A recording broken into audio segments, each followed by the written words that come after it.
ఓం నమో నారసింహాయ. విశేషముగా స్వాతి నక్షత్రయుక్త వైశాఖ శుక్ల చతుర్దశి రోజున నృసింహస్వామి వారి జయంతిగా జరుపుకుంటారు. ఈ అవతారానికి ఎన్నో విశిష్టతలు ఉన్నాయి. ఆ స్వామివారి యొక్క మత్స్య కూర్మ వరాహ అవతారాల అనంతరం వచ్చినటువంటిదే నృసింహ అవతారం. భక్త రక్షణకు దుష్ట శిక్షణకు భగవంతుడు ఎక్కడి నుంచైనా కూడా ఏ విధమైన రూపములో అయినా కూడా ఉద్భవిస్తాడు అనేదానికి నృసింహ అవతారం ప్రత్యేక ఉదాహరణ. భగవంతుడి భక్తుడు పట్టుకున్నటువంటి ఓం నమో నారాయణాయ అనేటటువంటి నామం వలన తనకి వచ్చినటువంటి ఆపదలు కష్టాలు అన్నీ కూడా గట్టెక్కించి నీ ముందర నేను ఉన్నాను అని చెప్పినటువంటి అవతారం నృసింహ అవతారం. భక్తుని మాటను నిజం చేయడానికి అవతరించినటువంటి మూర్తి. అలాగే సేవకుడి యొక్క శాపాన్నుంచి ముక్తిని కలిగింపచేసినటువంటి మూర్తి.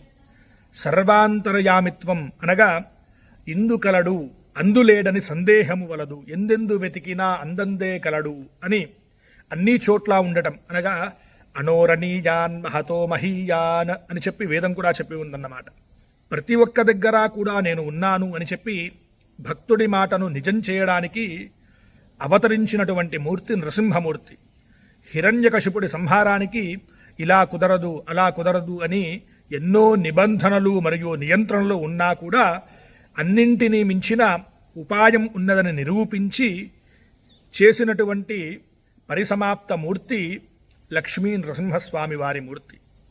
అటువంటి నృసింహస్వామి వారి జయంతి రోజున సాయంకాల సమయములో నృసింహస్వామి వారికి ప్రీతికరముగా నృసింహ అష్టోత్తరము, నృసింహ కరావలంబ స్తోత్రం వంటివి పారాయణం చేసి స్వామివారికి వడపప్పు పానకము వంటివి నివేదన చెయ్యడం ద్వారా మనకి ఉన్నటువంటి సకల శత్రుబాధలు రుణబాధలు కూడా తొలగి స్వామివారి అనుగ్రహం కలుగుతుంది.